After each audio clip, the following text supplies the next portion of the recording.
Hello, Dahlia Love Club members. Eva here at Hickory Heart Meadow Farm.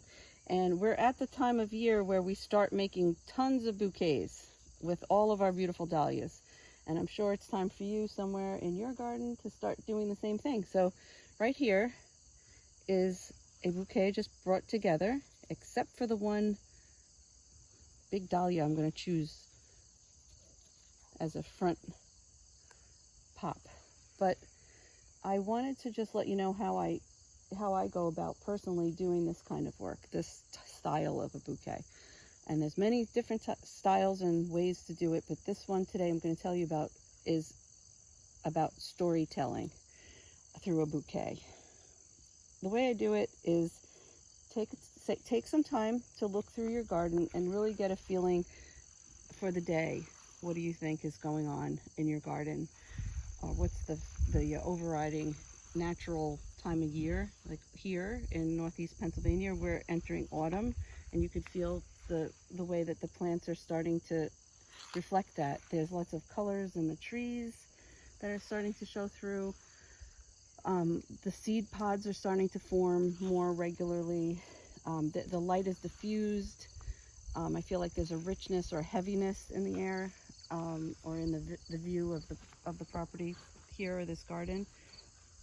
So, for example, when I'm looking at expressing that, I thought that the richness of these deep burgundies would reflect that.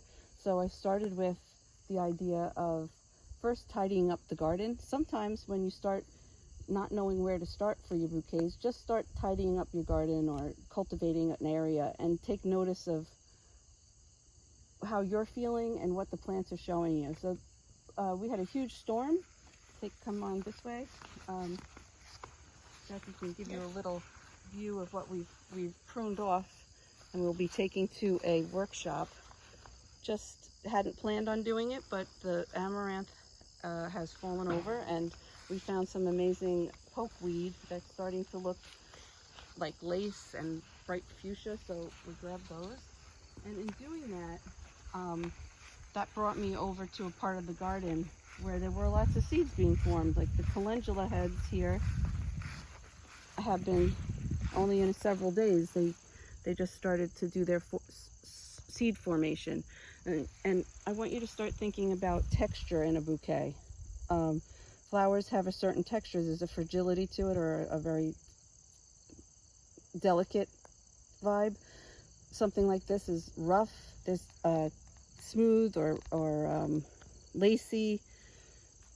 Think collage. So in a collage, to add depth, you would add different textures. So I wouldn't forget about the seed pods here. I would think that could look pretty interesting.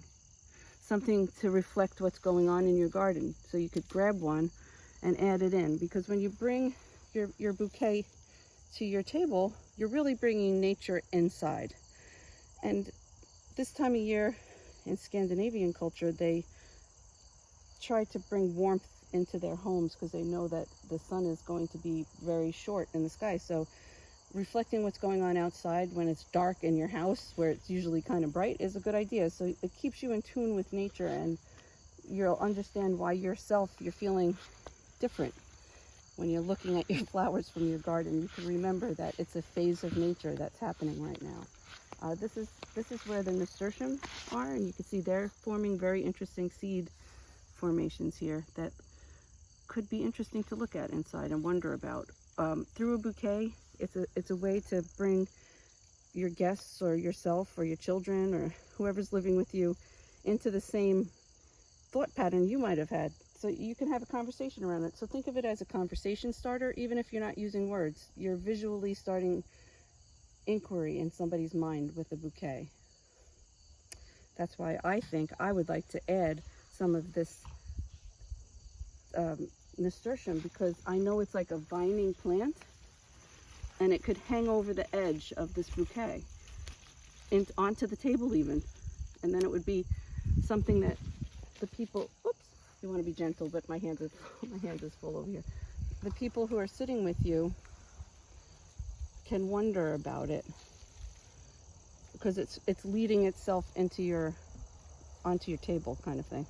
And I personally like to have different phases of the plant in a bouquet, so that is a science lesson kind of thing, or a wonder. Some people don't like that, and if you don't like that, don't do that, but just experiment with the opportunity to have it be a little lesson. Okay, so what we're going to do now is just take a traipse through the main crop. I'm going to find the bigger, most spectacular bloom that I would like to add. So Jackie's gonna, thank you Jackie for filming this. She's going to take you through our little bed here, and you can see some of the amazing colors.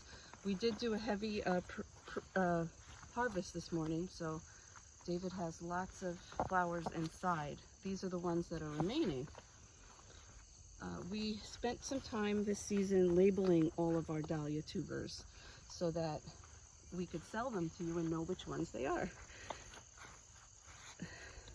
So let's see if you could see how we labeled them. We used a zip tie on the bottom onto the main stem here and added a label.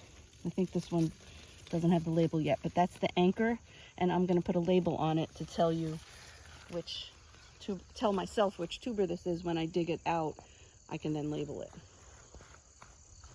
Here's an example of one that's finished. Right here, this is an Ivanetti. We attached it right on here to the main stem, so when I'm going to dig it out, which will be another episode, don't worry, I'll show you how to do that. I won't lose track of what the names are. Last year I did. That's why everyone got grab bags. I am looking for something in my story. I'd like to hold on to some of the summer still, even though we're pretty clearly into autumn right now. I personally just want to have a little pop in my bouquet. So I had walked by earlier today and I saw that this bed here is pretty vibrant. So I think I'm going to take not one, but two of these. This one. Now, when you're harvesting a flower, you could decide to keep a side bud on it, but then you're going to give up that flower. But in this case, I could see there's tons of buds here. So I think, given that this story is about different phases of plant development, I'm going to take that. I'm going to go down where there's a V, I can see there's other leaves there, and then just clip it there, kind of do it on an angle just by habit, and then I'm going to place it within the bouquet. You have plenty of opportunities to readjust once you get it inside, but I think that has a really neat waterfall kind of thing. But I think I want to put something right here just to balance it out, and I see that orange one, and I like it.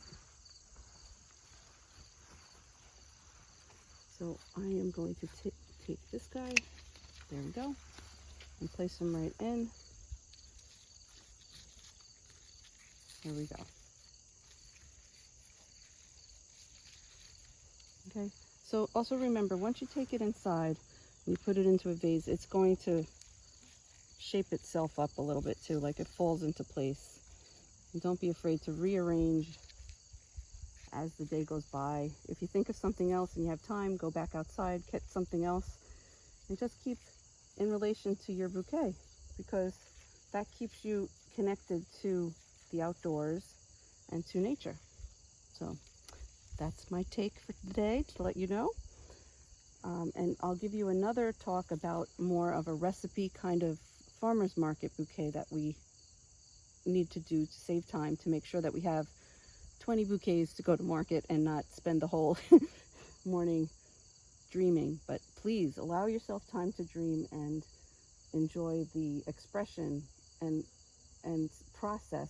mental process. Like, you can process a lot of feelings through making bouquets. You don't have to even think about what you're really processing, but that's how your mind processes sensations, is by making art, really. And a bouquet is a type of art. It's a type of collage. Have a great day.